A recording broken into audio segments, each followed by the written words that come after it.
Hello.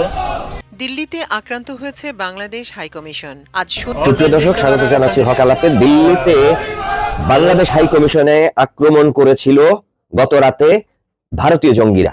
তারা Bangladesh high কমিশনকে হত্যা করতে চেয়েছিল এবং পরিস্থিতি এতটাই খারাপ ছিল, সেখানে কোনো নিরাপত্তা রক্ষী কোনো বাধা দেয়নি তাদেরকে। তারা হাই কমিশনকে গুলি করে হত্যা করবে বলেছে এবং পরিস্থিতির জটিলতায় হাই কমিশন তার জীবন নাশের শঙ্কা বোধ করেছেন। এই হচ্ছে ভারতের রাজধানীতে বাংলাদেশের হাই কমিশনের নিরাপত্তা ব্যবস্থার চিত্র। এর দুদিন আগে বাংলাদেশেও ভারতীয় হাই কমিশনে ঘেরাও করা হয়েছিল এবং সেই ঘেরাওয়ের মধ্য দিয়ে এখানে বিশাল সংখ্যক মানুষ, ঢাকায় ভারতীয় হাই কমিশন ঘেরাও করার মধ্য দিয়ে যে পরিস্থিতি সৃষ্টি হয়েছিল সেটিরই একটি পাল্টা জবাব ভারতীয় উগ্রপন্থীরা দিল।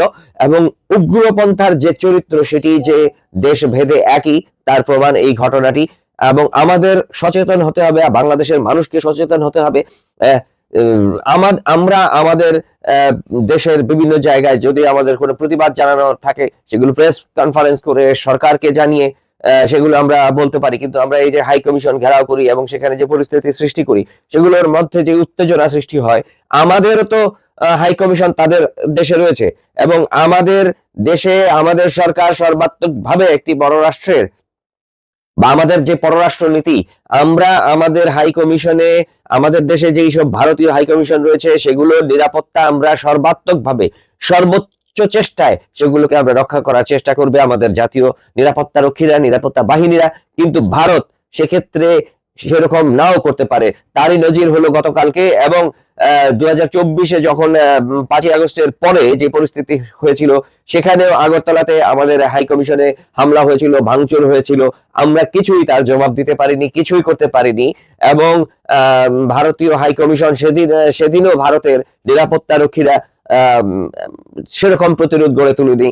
তো এই হচ্ছে পরিস্থিতি। আমাদের দেশে আমরা যাতে উগ্রপন্থার দিকে না যাই সেদিকে আমাদের নজর রাখতে হবে। আমাদের রাষ্ট্রীয় নিরাপত্তা, রাষ্ট্রের সম্মান, এগুলো আমাদের খেয়াল রাখতে হবে। আমরা যেন উগ্রবাদী না হই, ভারতের মতো উগ্রপন্থা আমরা অবলম্বন না করি। এই যে ঘটনাটি ঘটলো আজকে, সেটির জবাব বাংলাদেশ হয়তো কূটনৈতিকভাবে দেওয়ার চেষ্টা করবে, কিন্তু আসলেই কিছু করা যাবে না। তাহলে আমরা যদি এখানে ভারতের বিরুদ্ধে খুব বড় ধরনের শো অফ করি, তাহলে আমাদের যেই মানুষেরা তারাই ভোগান্তিতে পড়বে, তারাই সংকটে পড়বে এবং আমাদের এই যে হাই কমিশন সংকটে পড়লো।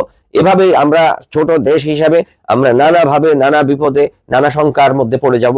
আমাদের মানুষ এখনো ভারতে চিকিৎসার জন্য যান, তাদের নিরাপত্তা ঝুঁকি বাড়বে।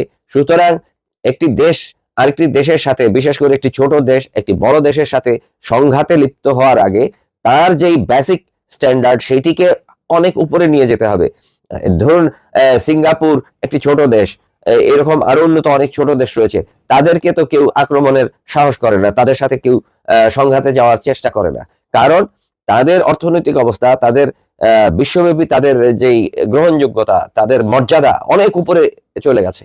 আমাদের রাষ্ট্রকেও আমাদের সেই ধরনের মর্যাদার স্থানে নিয়ে যেতে হবে। সেই ধরনের সামরিক শক্তি, জাতীয় শক্তি সবকিছু তৈরি করতে হবে। আভ্যন্তরীণ সংঘাত, সংকট এগুলো দূর করতে হবে। তবেই আমরা ভারত থেকে পরিত্রাণ পাবো, ভারতের এই আগ্রাসী মনোভাব থেকে আমাদের রক্ষা করতে পারবো।